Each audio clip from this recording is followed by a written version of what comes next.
ಆಡಳಿತ ವ್ಯವಸ್ಥೆಯಲ್ಲಿ ನಿನ್ನೆ ಅಧಿಕಾರ ತೆಗೆದುಕೊಂಡು ಕೆಲವು ತೀರ್ಮಾನವನ್ನು ಮಾಡಿದ್ದೇವೆ.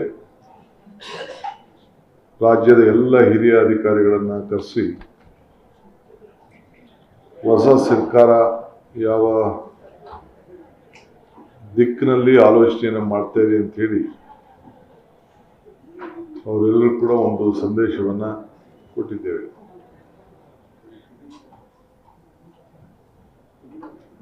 ಮೊದಲನೇ ದಿನ ನಾವು ಅವರಿಂದ ಏನು ನಿರೀಕ್ಷೆ ಮಾಡಿದ್ದೇವೆ, ನಮ್ಮಿಂದ ಏನು ನೀವು ನಿರೀಕ್ಷೆ ಮಾಡ್ತೀರಿ ಎಲ್ಲ ಕೂಡ ಅವರಿಗೆ ತಿಳಿಸಿದ್ದೇವೆ. ನಮ್ಮ ಸರ್ಕಾರ ಯಾವುದೇ ಜಾತಿ ಧರ್ಮ ಇನ್ಫ್ಲುಯೆನ್ಸು ಕೂಡ ಮಣಿಯೋದಿಲ್ಲ. ಯಾವ ಪ್ರೆಷರ್ ಕೂಡ ಯಾರು ಇದಕ್ಕೆ ಭಾಗಿಯಾಗಬೇಡಿ. ಸೊ ನಾವು ಟ್ರಾನ್ಸ್ಪರೆಂಟ್ ಆಗಿ ಟ್ರಾನ್ಸ್ಪರೆನ್ಸಿ ಗಮನದಲ್ಲಿ ಇಟ್ಕೊಂಡು ಯಾವ ಅಧಿಕಾರಿ ಉತ್ತಮವಾಗಿ ಜನರ ಭಾವನೆ ಮೇಲೆ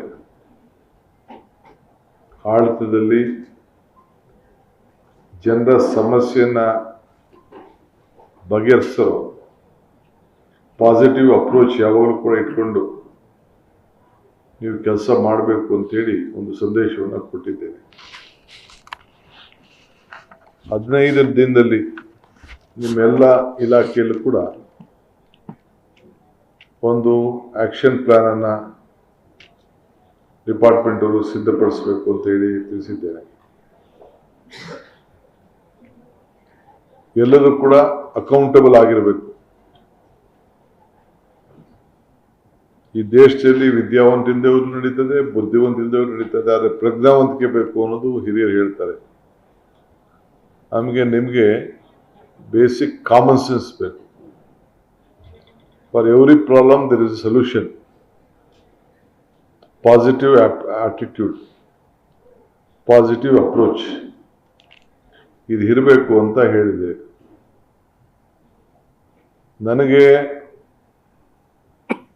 ಹಿಸ್ಟ್ರಿ ರೀಡ್ ಮಾಡೋಕ್ಕಾಗಲಿ, ಹಿಸ್ಟ್ರಿ ರೈಟ್ ಮಾಡೋಕ್ಕಾಗಲಿ, ಬರೆಯೋಕ್ಕಾಗಲಿ, ಹಿಸ್ಟ್ರಿ ಓದೋಕ್ಕಾಗಲಿ, ಹಿಸ್ಟ್ರಿನ ಬರೆಯೋಕ್ಕಾಗಲಿ ಇಷ್ಟ ಇಲ್ಲ. ಹಿಸ್ಟ್ರಿ ನಿರ್ಮಾಣ ಮಾಡಬೇಕು. ಏನಾದರೂ ಸಾಕ್ಷಿ ಗುಡ್ಡೆಗಳನ್ನ ಬಿಟ್ಟು ಹೋಗ್ಬೇಕು.